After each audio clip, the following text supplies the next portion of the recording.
Welcome to the Straight from the Source's Mouth podcast. Frank talk about sex and dating. Hello, Tamara here. Welcome to the show. Today's guest is Mark Rosenfeld, Australia's #1 dating and relationship coach for women. And we'll be talking about his program, Make Him Yours, and other dating topics. Thanks for joining me, Mark. It's a pleasure. Thank you for having me, Tamara. Yes, I think this will be a great topic. Obviously, there's a lot of struggles out there for dating, so I'm sure women would like to hear some answers about how to do it better. There is. It's a tough landscape out there, and COVID, I think, really set us back in a lot of ways, and we're still recovering and kind of rallying back from it. And there's just, it's strange, isn't it? We're so connected now more than ever, and yet many of us feel so disconnected, especially when it comes to dating. And it's a real paradox that modern daters are struggling with. Yeah, because everyone's on the apps, or at least it seems like people are finally starting to actually look up in real life and try to meet people that way. Yes. So, I'm sure maybe we can start with like tips on how women could make it known that they're interested, or talk about your program, whichever direction you want to start with, or how you even got into this. Yeah, I mean, I got into this from my own. I was talking about this with a client this morning, actually. I got into this from my own place of social anxiety, which is I just didn't know how to meet women, really girls at the time was kind of that age bracket. Didn't know how to meet, didn't know how to talk, so much social anxiety, almost no experience. And it's interesting because a client asked me this morning, she said, I really want to be more social and have the opportunity to meet more men. The problem is a lot of people in my sort of culture, city, aren't used to talking to strangers. And so I kind of get these weird looks when I do. And then it exacerbates my shame. And I kind of have the same thing that I'm fearing gets brought up by literal strangers. And I said to her, look, I can relate to that. When I first started going out, you don't have a lot of confidence. You're sort of extremely shy and awkward. And then you walk up, to a woman you find attractive and you go, hi, nice to meet you. I'm Mark. And, you get the same look, right? Which is, it's hard to meet people out there. And a big part of this is kind of discovering, all right, well, why am I doing this beyond just meeting someone? Where is the growth here? And for me, there was a couple of things. There was building my social life became one of the big beacons. Okay, no matter what happens with this person I meet, with this stranger, I took an action to build my social life. So that's still a win. And the second is building resistance and internal validation against the stories that the process was building up. So, I talk to a stranger I'm attracted to and I get, a terrible look or a back turn or something that feels really bad, that brings up my shame and my fears. That am I a creeper? Am I bad? Am I that unattractive? Whatever the shame is. And then you're sort of standing on your own in that moment, and who's going to validate you? The stranger sure as hell isn't. So you really only have yourself to validate you in that moment. And if you do that enough times, and if you consciously say, look, it's not about the stranger's validation, it's actually about me taking action for something I believe in, you start to become more comfortable in the process. So naturally you relax more, and ironically, that's when strangers start responding to you better if you're out there meeting strangers in person. So it's a tough process, and I encourage a lot of clients, look, if you don't want to do it on hard mode to begin with, if you don't want to walk up to people in the supermarket or try to get people to approach you across the coffee store, whatever it is, start in environments where it's natural to meet people. Do hobbies, do classes, go to shows, go to dance events, find stuff that you are learning, meet up groups where it's expected to meet people. A lot of these things, especially if you don't have a social circle, are a great way to start those social muscles, get them practiced, get them lubricated again, especially for us introverts post-COVID. That's a hard wheel to get turning, and you have to really decide, all right, my social life is a priority. I'm going to work on it. I'm going to meet people, and no matter what the result is, I'm proud to work on that area. That's really going to help you in the offline world. In the online world, I don't want to spend too much time on this unless your audience wants to hear it. I get my clients to be really specific while still being attractive. Often it's hard, Tamara, for those two things to come together. We can either be extremely attractive, and I'll show my clients how to glow with feminine energy and just how to really show up on an app and how to be the most interesting, energizing, feminine woman on the app. Then every single guy wants to meet them, and they're overwhelmed by 48,000 matches very, very quickly. Or you go the other route, which is, here's what I'm looking for. I want someone who was, a strict Christian, born on the 17th of July, star sign Capricorn, who knows how to cook, who can show sadness. And you have all these traits, and everyone looks at you and goes, oh, that's a little bit agendery. That's a little bit much. And no one clicks on you. So how do you do both at the same time? I guess what I've sort of mastered for myself and my clients is how to do those two things at the same time. How do you be radiant and attractive, feminine, engaging? How do you be the most interesting person that he is chatting to on that app, while also being incredibly choosy and having an excellent filtering process, and doing all that in less than 20 minutes a day? That's kind of the system that I use for online, because again, it's hard to do those two things at the same time. Yeah, I mean that's exactly what you do need, like you said, the combo of the two, and not to spend so much time, because people get burned out within minutes or days. They're like, I'm over. Yeah, and they give up all. Yeah, and unfortunately, like many things, slow and steady wins the race. A little bit each day. What is it? The apple of the day keeps the doctor away. It's kind of that saying we got as kids. It's a little bit of exercise each day. Keeps the doctor away, and a little bit of meeting people each day, whether it's online or offline, keeps your social life flowing, and probably keeps your dating life flowing very well as well. But if you go in with all guns blazing, go for a big burst, I often see people burn out very quickly, and then it's not fun. And as soon as it stops becoming fun, someone's going to quit that within weeks or months. It's not going to last. And the idea of a high value woman, what would you say makes someone high value? Or is that even like a bad term? It's a good question, isn't it? Because I think the term is often referred to as status, and status and relationship are not often the same thing, or at least relationship ability, relationship skills, because high value we often perceive, online, it's really, there's a very small percentage of people who, their job is successful, they look attractive, they seem to speak well, and you can see the stats. Most women reject most men online, and unfortunately pick a very small portion of men, because they're trying to filter the best men, and with so little information to go on, the best profiles get a lot of attention, but not necessarily the best men. So we're going to call those the high value men because they look like models, or maybe because they have the good job, or maybe because they could just take a solid photo and chat well. Like it's a really confusing term, and I do think it's hard for us as human beings not to consider status, because status it's built into our DNA. Women are always going to have a level of, well, do I feel safe with him, as in terms of his resources, his physical stature, his looks, how much money he makes. I mean, those things are always going to matter to a degree. Is that what makes someone high value, though? Because those things which we find most attractive are not necessarily the things that are going to make a relationship the most successful. What makes a relationship successful is vulnerability. What makes a relationship successful is being able to be self-aware and seek help for our trauma patterns. What makes a relationship successful is being able to go through tough times and exhibit challenging relationship skills when trauma comes up. So are those things high value? Are they sexy? I don't know, but they're effective. I think everyone has kind of a different meaning of that term. It's not really a term that I use. If someone says, hey, I want someone who's attractive to me and has compatibility, chemistry, and relationship skills, I can get behind that. That's a high value person. But it also means that high value then is something we need to find out, because you're never going to know someone's relationship skills in the first couple of dates. So it's not a term that I use for that reasons. I think it's just a bit too tied up with status, and status doesn't necessarily reflect relationship skills.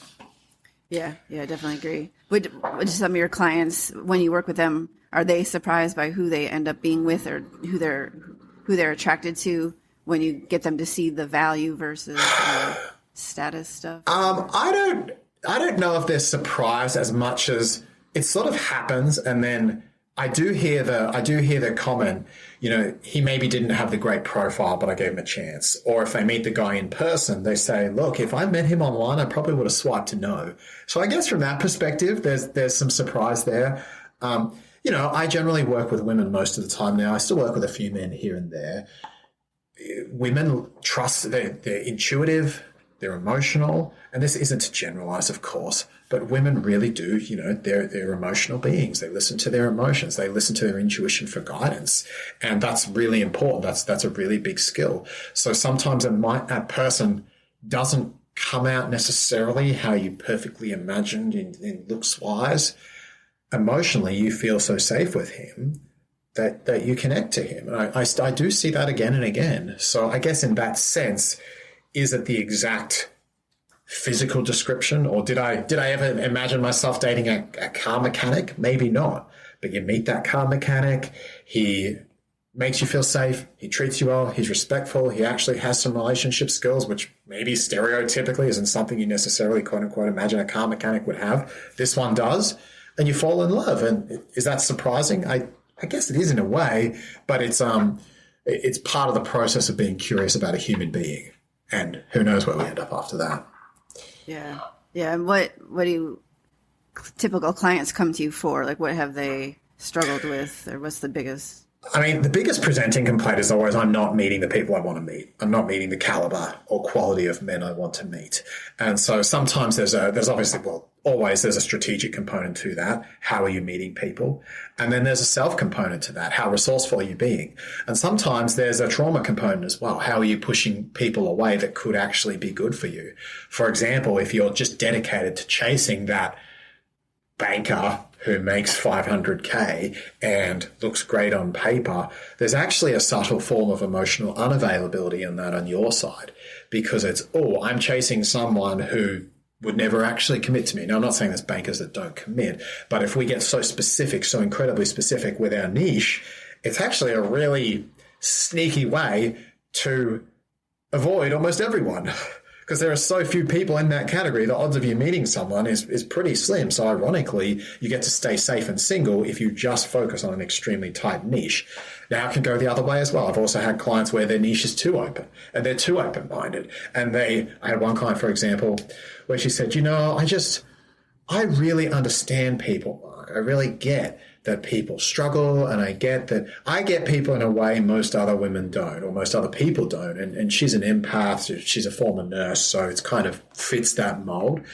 But she was allowing in guys who it's like they had major trauma histories that were unhealed. And there's nothing wrong with a trauma history. We all have it. But if it's unhealed and if it's getting vomited on you, then yeah, you do need to judge that. Not as a person. You need to judge them as a bad match for you. Again, I think sometimes there's women who struggle to differentiate judgment and discernment. It's like, if we want to put semantics on it, judgment is I'm assessing the person's character as negative. Discernment is I'm assessing them as a negative match for me because of the way they're showing up. And they feel that when I'm being discerning, I'm being judgmental, and I don't want to be judgmental. Therefore, people get too many chances. So I've seen both sides of that spectrum. Yeah, I can see that for sure. Yeah, it's funny. When I interview people, I always agree so much. There's like nothing more to say. Yes, exactly. Yeah. But I guess at this point, if you want to talk about how people can reach you, just to like a little segment changer. Yeah, totally. Probably the easiest way is just to check out my website. Honestly, makehimyours.com. You'll find all the info on me there. I've written my book as well, which is How to Make Him Yours. So you're welcome to check me out, grab the book, get a bunch of free content from that. I would say in general, the website is the best place to find me. Or if you want just more of my content in general, you can look me up on YouTube, Mark Rosenfeld. Okay. And then do you want to talk about your background at all? I know it's very interesting, the many things you've done, or just focus on just the coaching side for this. I mean, yeah, I can discuss a little bit of that. I mean, I started out as going back again, I had a lot of that social anxiety that I grew up with, and I started out as a veterinarian, worked in that field for a little while, and long story short, once I worked on building my confidence, I started doing dancing and stripping, which was really a exciting time in my life. And I just love dancing. I love kind of loud music. I love being in the center of energized environments. So that really lights me up. Still does to this day. And then I sort of moved into the coaching world and became a full-time coach probably about 6 years ago now. So that's kind of the short version of my background. I guess in terms of coaching, the biggest things that I focus on is really streamlining that online process. Like it sounds robotic, so I'm going to paraphrase that it sounds it, but it's not. What I do for my clients is we basically set up a profile, usually just one app, maybe two if I really feel I can handle it. And then we pre-script 90% of all their chats. so that when they're online, we have a specific filtering process for the guys that they want.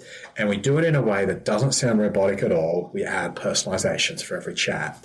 And we also do it in a way that it's filtering in the traits that they want, the compatibilities. So whether it's living location, religion, when you want kids, when you want to get married, what else are some of the big ones? Health and fitness is one we do a lot, maybe education level. Earnings we don't do because we can't really discuss earning figures on an app, but we can do you enjoy your job, stuff like that, career. So we take whatever is the client's big things that they're looking for. Usually we take the top 4 and we build that into both their bio and their first couple of messages in a way that is appealing and feminine and engaging. Then the guy becomes invested because he's answering the questions. Once he's answering the questions, he's going to give her a phone call and then you're offline and you're into real dating. So we streamline that whole process. And then the other thing I do a lot with clients is I do a lot of internal family systems work. So for any of you who are familiar with path psychology, I have this part of me that wants me to do this and then this part of me that wants me to do that. I'm level 2 certified in that. So I do a lot of the deep exile work, inner children work, protector parts. I work with a lot of clients because naturally unfortunately, when you get in a relationship, it tends to spark your stuff more than when you're single. This whole theory of, hey, I'm going to be single, I'm going to work on all my stuff and then I'll be perfectly ready for a relationship. It doesn't work because a lot of your stuff, unfortunately, I wish it did work. Unfortunately, a lot of your stuff will be asleep when you're single. There is certainly stuff about loneliness, about feeling ostracized, about feeling unlovable. That stuff will come up when you're single for sure. A different team of stuff will come up when you're in a relationship and even when you're in a marriage. So as you go into dating, that will start to come up. And so a lot of my work once clients are in the dating field, it's let's find the dates. Let's ensure the dates are going well. The men want first dates, second dates, third dates, etc. So there's kind of the find the dates, make sure they're attracted and you're showing up as your best self, and then handle the inevitable trauma or blocks that will come up as you get closer to someone and as it gets scarier.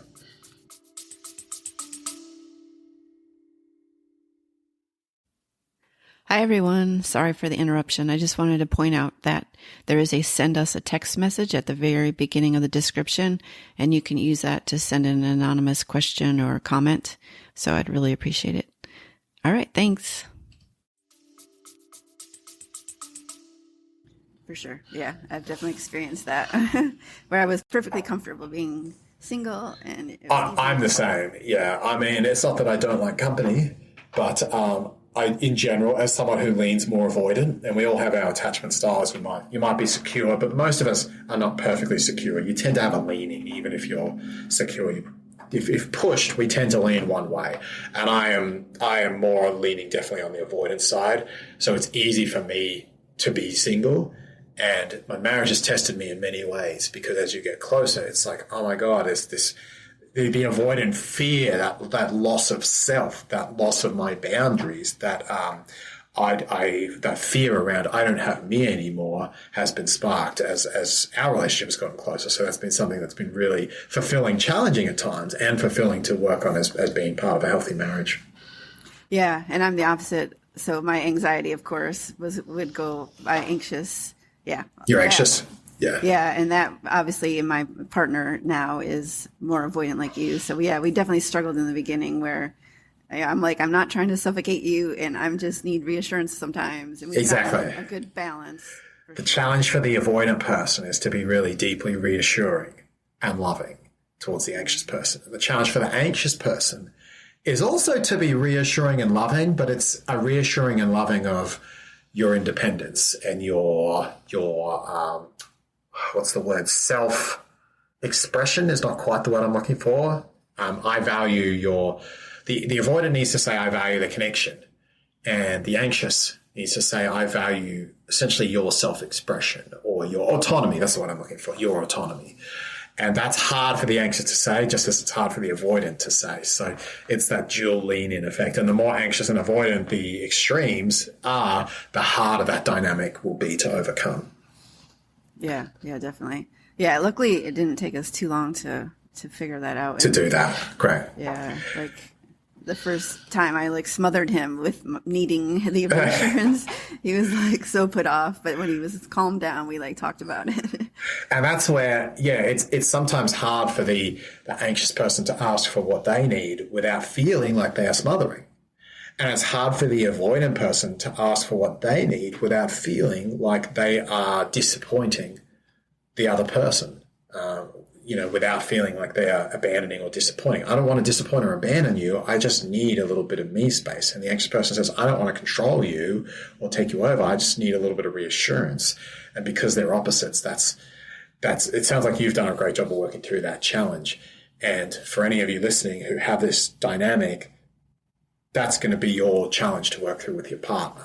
And it tends to get harder when life is harder. So if someone is under stress, if someone is activated to the point where they're acting like their 5 or 10-year-old self again because of some life stressor, you're more likely to revert to old patterns. So don't be disheartened if things are going well and then suddenly a bunch of life stress comes up and someone goes anxious avoidant again. It's quite normal for that to happen. It just means you're kind of progressing to the next level of difficulty in terms of working through that together. So when that does happen, I know there's people that can be like overstimulated or like just emotional flooding or overwhelmed, that feeling where you, like you said, where you basically go to the old brain and just like can't speak, can't function. Do you have any tips for when that happens? Breathe, first of all, when it's happening, and try to really become aware of when you're dysregulated like that, because you're never going to do any good to anyone in that state. And it's hard if both you and your partner are dysregulated, because those parts can take you over, and you might say something or your partner says something and then you get more dysregulated and you get defensive and then your partner gets defensive. It can spiral so easily. And no good can come really of chatting when you're dysregulated. So I would sit down with your partner, kind of talk about these topics and express how your dysregulation comes out. Your partner may not know how his or hers comes out, but you can at least express how yours comes out and say, look, I'm probably going to say something in those moments to exit stage left, or maybe go to another room or do something to make sure that I don't wound you in those situations. Because I know that, hey, if I'm taken over by my trauma, I could potentially wound you. And if your partner's open to receiving that, they might want to also do the same thing with you. If it's only your own, you might say, look, there are times that I've realized and I can feel my heart starts to race and I start to breathe more quickly. And it's usually when I feel, real or imagined, that there's some level of abandonment there from you. That comes from my past and I'm aware of it. That said, I'll probably ask for your help with that as we go along and share how that abandonment affects me. If it takes me over in the moment, one thing I might say is, hey, I'm being overtaken by my fears now and I'm really starting to dysregulate. I need to pause and I love you.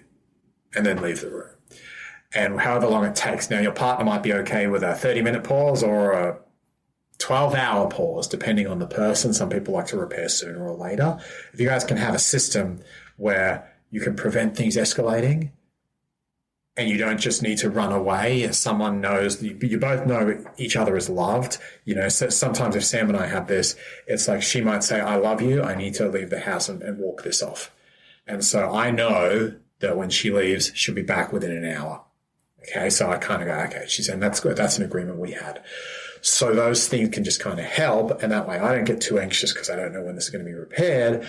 And she's able to take that time, or vice versa. Sometimes it's me that needs to go, hang on a minute. I need to breathe now because my inner child is coming up with wounding here and I'm going to be no good talking to you in this state. So sometimes I love you, baby. I'm going to go work on this and I'll go, whatever, sit downstairs or something. So just discussing it during peacetime allows the wounding to be less, if any, during escalation time. Does that make sense, Tamara? Yeah, when you know what to expect, you're seeing it. So you're like, okay, like they said they would do this potentially, so let me calm down. Resentments, what's the saying? Resentments are unspoken expectations. So if you have these expectations, I'm going to walk away for 12 hours and be fine, and your partner thinks you're coming back after 30 minutes, that's going to lead to resentment, because that expectation, when it hasn't been discussed, is going to create resentment. There are some expectations you're just never going to think of in advance, but try to cover as many as you can, because the more of these conversations that you have, the more you set in guidelines that keep both people safe. And it's hard to talk about this stuff because a lot of people do have different expectations, and you're having a good day. You don't really feel like talking about today. I know we're going to have different expectations. This could lead to a fight. If you're struggling, talk about it in front of a therapist or a coach or a third party. But have the conversations, because as hard as they are, it's better than resentment. Yeah. Yeah. I've used the line like, for expectation management, can I ask you, will this or that happen? I like that. Yeah. Yeah. And then that works for him too. Cause sometimes I'm like, and he'll be more inclined to answer if I say it that way. Like it'll help me, adjust to what we're going to do. For expectation. Can you give an example of the end of the sentence for expectation management? Yeah. I'm like, for my own expectation management, are you planning on like going to the gym after, or you'll be home, or like which of the two? Oh, that's good. Where are you leaning? So I can at least, be aware of which one's probably going to happen. Or I like that. I like that a lot. Yeah. And it's also putting it out there. It's vulnerable too, because your expectations the answer might disappoint you. And understanding or holding a space of love across when our partner disappoints us is one of the big challenges in forming a really long-term healthy relationship. Because if I can't disappoint my partner and still feel love, then I'm never going to want to disappoint my partner. So I'm going to hold back anything that disappoints her. That's going to break intimacy, and eventually something really bad is going to happen. So that ability to say, hey, what's your truth here? I still love you even if it disappoints me, and vice versa. That's huge. Yeah, thank you. Yeah, definitely needed to, like, it worked. Yeah. So now I employ it often. Heck yeah, love that. Necessary. Yeah. So are there any things you want to say to kind of wrap up and just make sure like your main points are covered? I would just say, in the midst of dating, I work with a lot of businesswomen, a lot of type A personalities. Keep in mind, vulnerability is usually the way to lead the conversation. So if I have a client who says, Mark, he's not planning dates, I'm a planner, and this guy's not planning dates, how do I tell him that I need more planning? Or it could be anything. How do I tell him that I would like him to show up more? How do I tell him that, or how do I ask him even to do this, or that? It's usually always about leading with vulnerability, which often includes the backstory of why you need that. So in the date planning example, it's not really about the planning.